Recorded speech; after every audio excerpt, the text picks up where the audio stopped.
Petrol, diesel వినియోగదారులకు ఊరట కల్పిస్తూ కేంద్రం కీలక నిర్ణయాలు తీసుకుంది. పశ్చిమాసియా ఉద్రిక్తతల కారణంగా చమురు సంక్షోభం నెలకొనడం, అంతర్జాతీయ మార్కెట్లో క్రూడ్ ఆయిల్ ధరలు విపరీతంగా పెరిగిపోతోన్న విషయం తెలిసిందే. ఈ నేపథ్యంలో కేంద్రం సంచలన నిర్ణయం తీసుకుంది. క్రూడ్ ఆయిల్ ధరల భారం ప్రజలపై పడకుండా జాగ్రత్తలు తీసుకుంది. అంతేకాకుండా పెట్రోల్, డీజిల్ కొరత రాకుండా ప్రత్యామ్నాయ చర్యలు తీసుకుంది. అంతర్జాతీయ మార్కెట్లో క్రూడ్ ఆయిల్ ధరలు విపరీతంగా పెరిగిపోతున్నాయి. శుక్రవారం నాటి ట్రేడింగులో బెంట్ క్రూడ్ ధర $100లకు ఎగబాకింది. దీంతో పెట్రోల్, డీజిల్ ఉత్పత్తి వ్యయం భారీగా పెరిగిపోతోంది.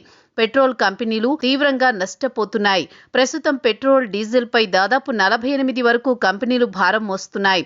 ఈ నేపథ్యంలో కేంద్రం ప్రభుత్వం పెట్రోల్, డీజిల్ పై ఎక్సైజ్ సుంకాన్ని ₹10 మేర తగ్గించింది. దీనివల్ల ప్రజలకు నేరుగా మేలు జరగకపోయినా ఆ మేరకు ధరలు పెరగకుండా ప్రభుత్వం కట్టడి చేసింది. పెట్రోల్, డీజిల్ పై ₹10 చొప్పున ఎక్సైజ్ సుంకం తగ్గిస్తున్నట్లు కేంద్ర ప్రభుత్వం ప్రకటించింది. దీంతో పెట్రోల్ పై ఎక్సైజ్ సుంకం ₹3కి తగ్గింది. డీజిల్ పై పూర్తిగా తొలగిపోయినట్లయింది.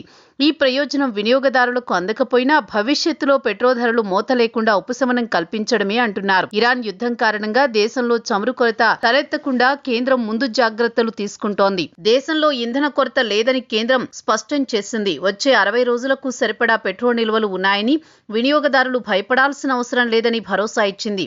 పెట్రోల్, డీజిల్ కొరత నెలకొంటుందని దేశవ్యాప్తంగా భయాందోళనలు పెరిగిపోతున్న నేపథ్యంలో కేంద్రం ప్రకటనతో వినియోగదారులు ఊరట చెందుతున్నారు. దేశంలో అన్ని రిటైల్ అవుట్లెట్లలో చాలినంత నిల్వలు ఉన్నట్లు పెట్రోలియం అండ్ నేచురల్ గ్యాస్ మంత్రిత్వ శాఖ ఓ ప్రకటనలో తెలిపింది. హర్మూజ్ జలసంధి వద్ద ఉద్రిక్తతలు ఉన్నప్పటికీ ప్రపంచవ్యాప్తంగా 40 మంది సరఫరాదారుల నుంచి ఎలాంటి ఇబ్బందులు లేకుండా క్రూడ్ ఆయిల్ దేశానికి వస్తోందని కేంద్రం తెలియజేసింది.